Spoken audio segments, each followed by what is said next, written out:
Talk about the difference between men and women, because there is an energetic. There is and there isn't, and that's the beauty of it. Right. Because at the level of the energy body, we're all the same, and depending on what your belief system is, you might have had many lifetimes as both, or who Right. knows. Carlos talks about cyclicity, so it's beings that are on parallel lines to us. We can access each other's awareness. Uh-huh. So you're accessing, in your family, there's males, females, okay. So, Right. but just energetically, when we're in this human form, the female has a womb. Right. And some people also, if you don't have a womb, you have still the energetic structure, so it's the same. But you have the womb, okay, and for the seers of Don Juan's line, the organs of our body have a primary purpose and a secondary purpose. The primary is to give birth to life. The functionality, the physical function. And the secondary purpose is dreaming or perception. So, and if you look at the primary purpose, when a mother has a baby growing in there, she's dreaming. The baby, it's still dreaming. Right. But it's not only the mother. There's a father and the family, the tribe, all the people behind them. Yeah. So much goes into that birth of a human. So the womb is also a vehicle for dreaming. The womb is a vehicle for dreaming, and the female has the natural connection to that. Right. And I can tell you in my experience, there's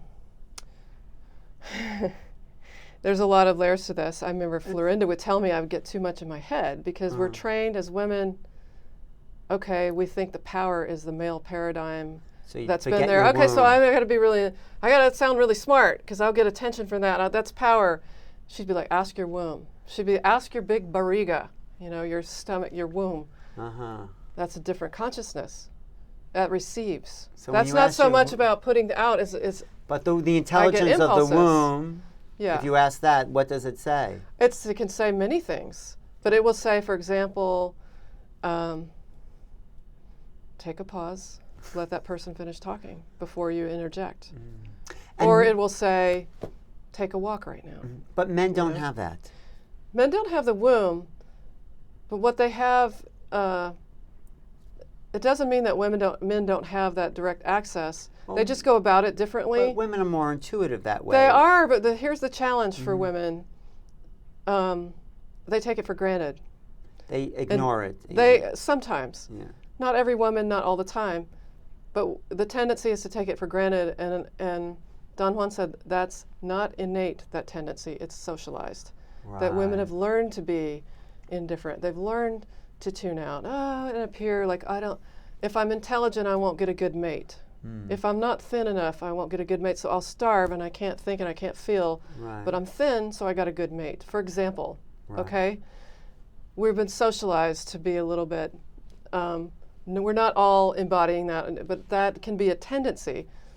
There are men that are socialized. Okay, it's better to look good than to feel good. Remember, darling, you look marvelous. So we all have all these traits, and what Carol Teagues would talk about is that it's a spectrum. Uh-huh. But on the male end of the spectrum, you have a certain stability. The female is cycling, and her awareness is cycling. Right. So we will have openings that come right before, what you call the moon time or menstruation. There's an opening. You know things directly, and suddenly you might. And women have ignored that. Not all the time. No, but a lot of women. We wouldn't be here if they totally ignored it. We wouldn't have survived as a species. But when it's at secondary level and it's not rational or not something I can explain to somebody next door who's super rational, we might. No, that's just silly. Or like you get something as simple as bring an umbrella. The sun's really bright. I'm not going to bring an umbrella. It's ridiculous. I read the weather forecast, and it's pouring down rain. And after I didn't listen. Men get that as much as women do. I do get that. Yeah. Yeah. But the male has a steadiness energetically. They have a stability. They do have a dream image or a dream vision that comes in. My experience also just with leading workshops and magical passes and tensegrity practice, the men value it so much. They remember every detail. They follow every directive that they got from it. Somebody will come and tell me a dream, and I think, oh, that's interesting. Did you have that last night? And it was like, no, that was 5 years ago. But it was like it was yesterday for the man. And the woman, a lot of times it'll be, oh, yeah, I had 2 of those last week. But what did we do with it? Yeah. So what we have is we can come together. The male has that sobriety and the steadiness. The male is what Florida would describe, they're trying to cone toward knowledge. Right. They're building on knowledge. They're building to a point. And so you'll hear in the conversation, get to the point.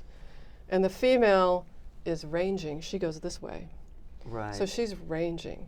She's looking for the feeling in the... Yes. But the female in the male is doing it. We all have the male and female insight. So sometimes I'm going to be like, let's get to the point, right? It's because it's practical. And sometimes it'll be like, can we broaden out the view and look at the bigger picture?